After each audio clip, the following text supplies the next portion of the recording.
पाकिस्तान में कराची के पुराने गोलीमार क्षेत्र के हिंदू शमशान घाट में वर्षों से अस्थि कलशों में रखी 400 हिंदू मृतकों की अस्थियां सोमवार को अमृतसर के वाघा अटारी बॉर्डर के रास्ते भारत पहुंची। ये अस्थियां करीब 8 साल से शमशान में रखी थी। परिजन को इन्हें गंगा में प्रवाहित करने का इंतजार था। महाकुंभ योग में भारत का वीजा मिलने के बाद रविवार को कराची के श्री पंचमुखी हनुमान मंदिर में विशेष प्रार्थना सभा हुई। इसके बाद परिजन ने अस्थियों को अंतिम विदाई दी ताकि मोक्ष के लिए इन्हें गंगा में विसर्जित किया जा सके।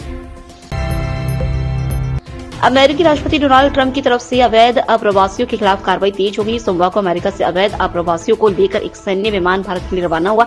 न्यूज एजेंसी रॉयटर्स के मुताबिक यूएस एयरफोर्स का C-17 ट्रांसपोर्ट एयरक्राफ्ट अवैध आप्रवासियों को लेकर भारत के लिए उड़ान भर चुका है। इससे पहुंचने में कम से कम 24 घंटे लगेंगे। विमान की उड़ान भरने का समय भी नहीं बताया। दरअसल ट्रंप ने अमेरिका के इतिहास का सबसे बड़ा डिपोर्टेशन करने का वादा किया था। इसके बाद इमिग्रेशन एंड कस्टम्स एनफोर्समेंट ने 15 लाख अवैध आप्रवासियों की लिस्ट तैयार की, जिसमें 18,000 भारतीय भी हैं। उत्तर प्रदेश के फतेहपुर में 2 मालगाड़ियों में भिड़ंत हो गई। एक मालगाड़ी ट्रैक पर खड़ी थी, तभी पीछे से दूसरी मालगाड़ी ने टक्कर मार दी। टक्कर इतनी तेज थी कि आगे खड़ी मालगाड़ी का इंजन और गार्ड का डिब्बा ट्रैक से नीचे जा गिरा। हादसे में दोनों ट्रेनों के लोको पायलट गंभीर रूप से घायल हो गए। घटना मंगलवार सुबह करीब 8 बजे DFC यानी डेडिकेटेड फ्रंट कॉरिडोर पर हुई। इस ट्रैक पर सिर्फ मालगाड़ियां ही चलती, ऐसे में यात्री ट्रेनों पर घटना का असर नहीं हुआ। रेलवे के सीनियर अफसर मौके पर पहुंच गए। महाकुंभ में अब तक 37 करोड़ लोग डुबकी लगा चुके हैं। आज सुबह 8 बजे तक 30 लाख श्रद्धालुओं ने डुबकी लगाई। कल यानी वसंत पंचमी पर 2 करोड़ 33 लाख लोगों ने स्नान किया। महाकुंभ का आज 23वां दिन है। इसकी शुरुआत 13 जनवरी से हुई थी। आज भूटान नरेश जिग्मे खेसर नामग्याल वांगचुक भी पहुंच रहे हैं।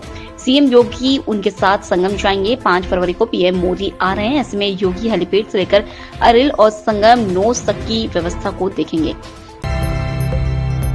महाराष्ट्र सरकार ने गवर्नमेंट और सेमी गवर्नमेंट ऑफिसों में हर तरह के संवाद के लिए मराठी को अनिवार्य कर दिया है। आदेश के मुताबिक सभी नगरीय निकायों, सरकारी निगमों और सहायता प्राप्त संस्थानों में भी मराठी का इस्तेमाल जरूरी होगा। यह नियम पूरे राज्य में निर्देश बोर्ड और डॉक्यूमेंटेशन पर भी लागू किया गया है। राज्य के योजना विभाग ने 3 फरवरी को नोटिफिकेशन जारी किया। इसमें कहा गया है कि अगर कोई अधिकारी इस नियम का उल्लंघन करता है तो उसके खिलाफ एक्शन लिया जाएगा। दिल्ली की 70 विधानसभा सीटों पर 5 फरवरी को वोटिंग होनी है।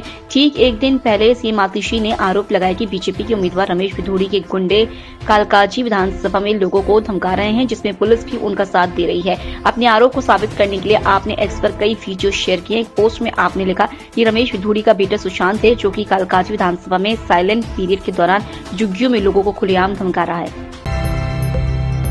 भाजपा सांसदों ने सोमवार को कांग्रेस की राज्यसभा सांसद सोनिया गांधी और लोकसभा के निर्दलीय सांसद पप्पू यादव के खिलाफ विशेषाधिकार हनन का नोटिस दिया। बजट सत्र के पहले दिन राष्ट्रपति मुर्मू पर किए सोनिया और पप्पू यादव के कमेंट पर नोटिस दिया है।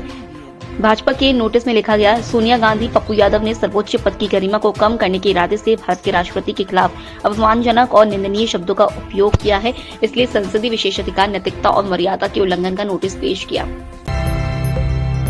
अमेरिकी राष्ट्रपति डोनाल्ड ट्रंप ने यूक्रेन को युद्ध में मदद जारी रखने के बदले रेयर अर्थ मटेरियल को लेकर एक समझौता करने की बात कही।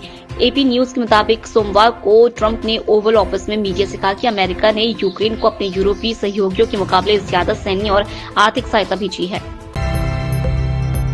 वेस्टर्न डिस्टर्बेंस के एक्टिव होने से देश के उत्तरी राज्यों में एक बार फिर मौसम बदला है। राजस्थान, उत्तर प्रदेश समेत 9 राज्यों के 14 जिलों में सुबह से बारिश हो रही है। वहीं पूर्वोत्तर के राज्य बंगाल, उड़ीसा, असम, सिक्किम में कोहरा छाया है। उत्तर भारत में जम्मू कश्मीर, लद्दाख, उत्तराखंड में बारिश के साथ हिमाचल प्रदेश के ऊंचे पहाड़ी इलाकों में बर्फबारी हो रही है। राज्य सरकार ने टूरिस्ट को इन इलाकों में जाने से बचने की सलाह दी है।